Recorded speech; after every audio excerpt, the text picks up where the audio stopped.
Hey guys, it's Tom Box, and welcome to the very first Genesys points prediction list and, I guess, message to Konami. Since Konami says that they're going to look over social media with the correct hashtag, and this is going to help bring some attention to maybe stuff that is too hot and stuff that's not. Alright, so make sure you guys hit the like button, hit subscribe, ding that notification bell, leave a comment for sure. If they're going to be like scrummaging through all this stuff, they're going to read the comments as well. So let's just give it to them. And yeah, this is going to be kind of different. It's a points prediction. So it's about stuff going up in points, which is bad, and stuff going down in points, which is probably stuff that needs to come down. And that's why on Twitter or on X, I've posted saying what cards do you believe need less points, and I'm going to also run it through it in this video just to kind of give a little spotlight to certain cards that just don't get enough attention. And it's all about you guys contributing, so I really appreciate you guys for joining in. And if you guys don't know me, you can follow me on Twitter. It's MST_Tombox. That's who I am. And let's get to this prediction list. Okay, starting things off, we have points predictions across the board. The top, these are the stuff that are going up in points, and the stuff in the bottom are things that I have attention to, stuff that should be going down. Prediction date, currently we are in week 3-ish, maybe 3-ish, 3-4-ish. And Konami said, hey, they're going to be updating these lists every 4 to 6 weeks. So we are currently week 3. We're getting close, so maybe there's going to be an update soon. But we have to keep in mind of everything that they've said so far. And one thing that they said is new decks aren't going to get hit at all. They're just going to give it a chance for them to breathe and to kind of thrive a little bit before they start adjusting them on the list. But stuff that is a support-based archetype, just additional stuff like Holly Sue and K9, they'll take a slight hit in the beginning just to kind of adjust the playstyle, but at least they're trying to promote their play.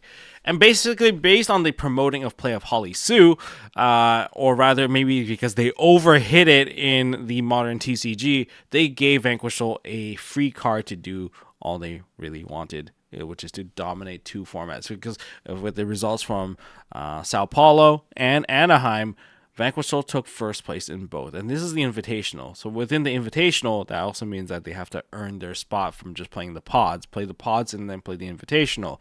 And Vanquishal still made it to the end. So Vanquishal is clearly a very, very big issue here. But across the board, most things that have issues is because the points within the main deck is too low. That goes for Vanquishal, Exorcister, Generator, and of course the man with the mark, Odeon. Those are the 4 decks that have dominated in both seasons. And then there's also a lot of Radiant Typhoons. There's also Genesys. A lot of these decks don't cost anything, which allows them to essentially play modern Yu-Gi-Oh! In a Genesys format. In a format where it's 0 to 6 hand traps for most decks because they cost too much to play. And then you get Vanquishal with 12 to 15.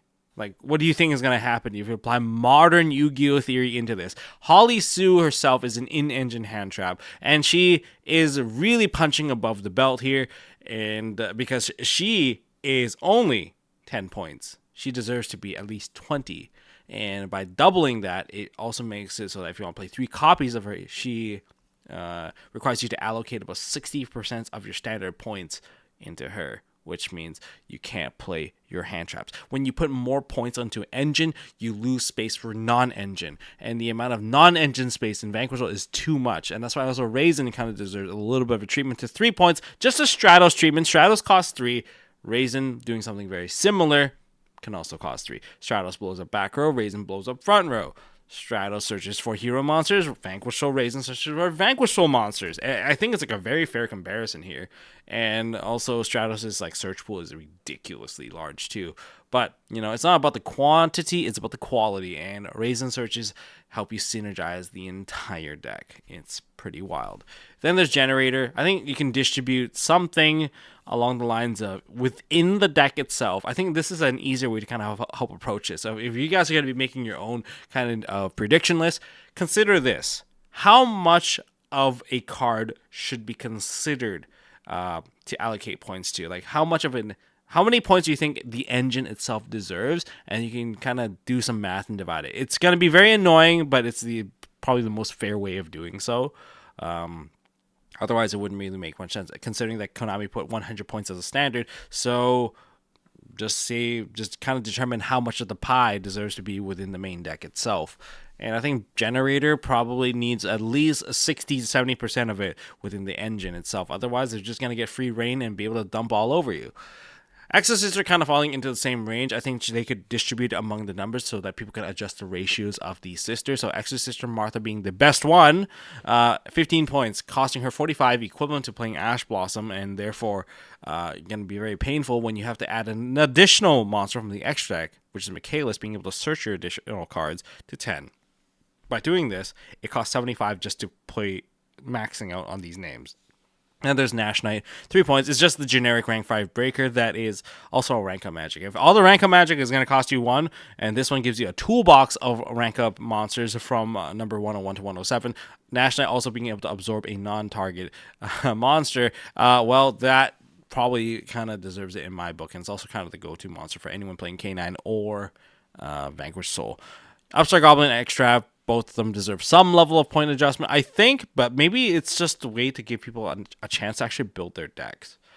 I think I'm not really considering like, oh, we gotta make this a little bit more noob friendly. Like, maybe. I think it's not like these cards make a huge difference. Okay, Upstart doesn't make a huge difference. Pot of Extravagance does. It clearly is the Pot of Greed that is on a budget. Because you don't have 30 points for Pot of Greed, but you definitely have 0 points for a Pot of Extrav. And if you have the extra deck space and you can triple up on every name, Pot of Extrav is kind of the go-to. That's why a lot of the best decks play it, like Vanquish Soul and also Man with a Mark. These decks are just ridiculous. They just get the most amount of consistency. They have the best hand traps. It's because they just cost so little to play. And that's what the meta has developed into. But if Konami doesn't want a defined meta, that's why they're keeping us on our toes with the constant updates. If they're doing that, then some of these cards probably get to be hit around. And Treasure of the King's Man with a Mark, I think this particular deck being able to generate Omni Negates, 1-card combo lines that build essentially, for lack of a better term, unbreakable boards within the Genesys format. This is another deck that definitely needs a little bit of hit on the non-engine side so that obtaining it is going to be a lot harder. Now, there's Radiant Typhoon, there's also Runic, there's also like other decks like that. There's also Armage. Like Radiant Typhoon, Armage, these are new decks, and Konami's choosing not to hit them, which is fine. They're not hitting them, okay, but well, they're new cards. Don't shoot yourself in the foot when it comes to releasing new product. But eventually they are going to hit it, and I don't know how they're going to hit it. Are they going to slowly increment the numbers slowly, or are they going to slam them with 10 points, 20 points? Like 10 points, 20 points is a lot. So just for now, I don't think they're going to be touching the Radiant Typhoon stuff, although they are very, very strong. Now, what about the cards that probably can come down? These are the ones that just come to mind for me, but don't worry, guys. We're going to check over onto Twitter in a moment to see what you guys are saying. But I think Union Hanger, yes, I'm paying a lot of attention to decks that I previously played and cannot play in Genesys. Hanger is one of them. It costs 33 points. I think it should go down to 15 because, hear me out here. Yes, it is a search card. Yes, it is a field spell, but Terraforming already costs points. And not only that, but Union Hanger being at 33 makes it so that it's practically unplayable. Yes, all the other cards don't cost anything. But the problem is, I think the way that they should consider search cards is how much of an influence they have on the deck based on what is available. Hanger used to do a lot because there's links. When you take the links away, we're going to pre-link versions of ABC. It's not very good. We were playing with like silver and gold gadgets so that we can make a rank 4, and when we rank up, we don't even get the searches. It's brutal. And so I guess there is a new way to play it, which is to use, say, the Rev Synchron and the Synchron engine, Synchron from hand, and you just kind of keep on pushing it. But now you're going to run into a clogging issue where you can't put stuff into the graveyard. You can't get your XYZ Hyper Dragon Cannon, and you can't get your ABC Dragon Cannon Buster. So, like, there's a lot of limitation by putting, like, Hanger to 33, where you're essentially just not letting them play competitively. When you put someone's key card at 33, it just makes it so that it's super, super hard to play. I don't know what's up with that. Okay. Well, then there is Memento. Kind of same deal. 33 points across Bone Party, Twin Dragon, and Creation King. That hurts them so much to the point that you're not seeing them because they can't play anything to defend themselves if they lose the die roll. They lose the die roll, guess what? We have to break a board and then try to do our combo. But if we get hit by any hand trap, it's over because we can't retaliate. We don't have the means to do so. And that means these are decks that can only go first. And there's a very big limitation. Sword Soul probably can get their points reduced a little bit. They can't really do much, especially the Tenyi engine getting completely shot down without Manga Tenyi. It's a lot harder. It requires them to actually just start properly. And then the Tenyi engine kind of supplements it. It doesn't kind of go both ways anymore. Cornfield Kotal. This is the one that makes the least amount of sense for me. It feels like the ABC one, the Cornfield Kotal, is really weird because why is Cornfield 33? I get that it's a search card, but among the capacity of the deck itself, like Chimera as a deck itself, it doesn't do enough. It's not the strongest deck by any means. And you made the Nightmare Apprentice 33, which totally makes sense. That's fine.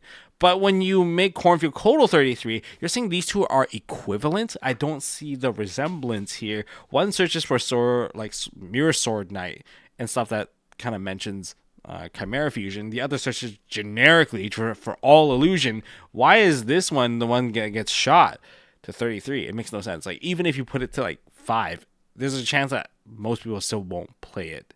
There's just not enough points to allocate to this card. Like, people would rather play them on Charmy Fuwa instead.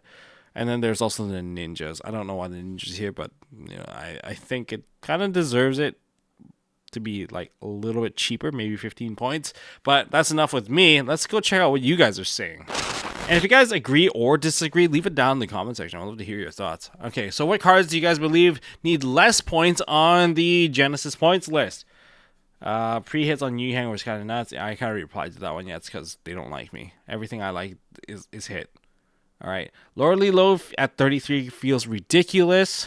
Okay. Kind of low-key hoping for more points increase than decreases. Okay. Well, you want, yeah, there's definitely a lot of stuff that probably needs more points. But yeah, Lordly Load, maybe? I don't know. Are we going to abuse it? You let me know. You let me know, Sushi King. You let me know. Okay, ninjas, they did nothing wrong. Cornfield Kotal, yeah, it makes a lot of sense. Yeah, this one was kind of stupid. Like, when I read this one, it just blew my mind. It's going to sound kind of crazy, but tier main deck names should cost less. Kid Kalos should cost more. The deck is inconsistent without the under engines. And also, costing points shouldn't be as hits as it is. I'm tired of the deck being the boogeyman ever. Have you... I mean, I played both the TCG version of this and the OCG. OCG is ridiculous. TCG is even crazier. It's raw. It's wild. It's a deck that plays on our turn. Like, it's our turn now. We share a turn. Maybe every name except Sharon and Havness. That's what I think. Sharon and Havness. Especially Havness, just being able to start the mill and then do all the other mill, it's crazy. Premature Burial is 25 points, and I don't understand why Isolde is banned. Because Isolde turns every single warrior deck into the same warrior deck. That's all it is. Because if it's a warrior deck, it's an Isolde deck. Actually, why are people not playing Infernoble? I don't think Infernoble is even on the list. Is there a reason why people don't play Infernoble? Infernoble is like a synchro-based deck, too. We're going to have to take a look at that, too. What do you mean I have to play a third of my points for aggro stars? To even remotely be consistent, I've already have to sacrifice extra to play it. It's true, you can't play extra if you're stuck with like a 1-up in the extra deck. I shouldn't have to severely limit my staples and tools to control just to resolve one mid card. I don't know. It's all things are relative here. Okay, all things are relative. If you put like the Vanquish Roll combo right now, okay, Vanquish Roll is a bad example, but if you put like an Exorcister combo and you kind of pair it up with like a Yummy combo, like yeah, I can go full combo. You know, your one full combo does not equal to the other full combo. Rexstrom to 1, so 51, maybe 60, maybe 75. Nope, 91. Yeah, Rexstrom is a floodgate. I think it's a clear stance against floodgate right now. Are there acceptable floodgates in this particular format? At the moment, it is no. I don't see this happening. I don't see this changing. Emergency teleport. Baron to 80? It's 85 right now. It's not making that big of a difference. Tier main deck, 25 to each, so you can... it's 2 fusers and 1 kit. You guys in your tier limits, man. You guys just want to play tier. You guys want to play tier. Why not create... Oh, wait. Time Wizard... Is Time Wizard... Okay, I heard Time Wizard happen at the last YCS. Like, they hosted it again. Maybe you can find enough people to play tier format. Load the points on Dark World cards. Oh, my God. Okay, which ones? Why are Light End and Dark End points? I don't know. I don't know why. Ash to 10? Definitely not. Ash to 10, so it matches with Purge. So you want to play Purge and Ash together in a deck that costs 0? Got it. E-Tally 33. Yeah, these are all the search cards. Rescue Ace cards and Memento. Their key cards are 33 too much. I guess. I mean, they've got time to readjust. Rescue Ace is still very powerful with Turbulence. Turbulence, being able to set 4 cards into the back row, is still a ridiculous thing. Okay, but I get that without linking, setting up combos is a little bit harder. Just a little bit. Rescue Ace odds are too high. You guys want to play Mikonko? Want to play with... Okay, well, in the wrong context, that sounds really wrong. Ninjas can't play with the fusions. Terraforming should be like 10 to 50. No, terraforming should definitely be a high cost card. It cannot be something that you can spam 3 copies of. It's ridiculous if you can spam 3 copies. Ashuna to 15. I guess fair. Mitsu spell should be 50 each. Is Mitsu even playable? Isn't Mitsu like just barely playable? Granted down to 20. Banshee Bonfire to 25. OSS 25. Nah, this is starting to look a little Snake Eye-ish. Why is Boreas Storm 20? Yeah, Blackwings have a lot of cards up there. Glad Beast probably can come back. 50-point Crimson, you can be trusted. No, frogs are too high. The price of these frogs are too damn high. Okay, no. I think it's fine. Just people can't tell it. No reason why Drytron Alpha Subin should be 30 points. Yeah, they can totally lower it. Definitely no one's going to establish like negates like that. Infernity Launcher can probably go down. I mean, who's playing Infernities? Ninja Fusions, Apprentice Magician. Quotable 33 makes no sense. It doesn't. It just doesn't. I'm convinced Aroda's price is too high. It's true. So they can sell more 7 Tachyon. It's true. 7 Tachyon being free is a bit ridiculous. Probably deserves like more points. Hidden City should be 15. I don't know about that. Dragon Maid cards, are they even that hit? I don't even know. Maybe. Millennium Engine's too expensive. You're an Exodia OTK deck. Sword Soul cards should all be free. Not Chi-Shao. And not Emergence. Everything else, I'm kind of okay with. But essentially, every single card count as a level 8 synchro or level 10 synchro. It's hard. It's hard to kind of balance here. Ritual Beast is already dog water without the links, and now you can't play hand traps. Yeah, I don't know. I don't know what they're trying to think here. Maybe they're trying to establish based on what I'm seeing you guys say, it feels like they are controlling what's meta. They're slowly expanding the pool, but they don't want the pool to start too big where it kind of gets out of control from design. It's a very design-based decision. Yeah, and I think I get to the end here. Cool. All right, thank you guys for sharing, and shout outs to all of you guys who contributed to the post. But you guys want to follow me? Yeah, it's MST Tombox. It's not Tombox Creation anymore. It's actually MST Tombox. This layout's old, but yeah. Thank you guys for watching. If you guys agree or disagree, leave it down in the comment section. I'm sure I would love to read it, and I'm sure Konami would love to read it as well. Thank you guys for watching. I'll see you all in the next one. Yeah, I'm working on a lot of different things. I was also really, really sick, so I'm back.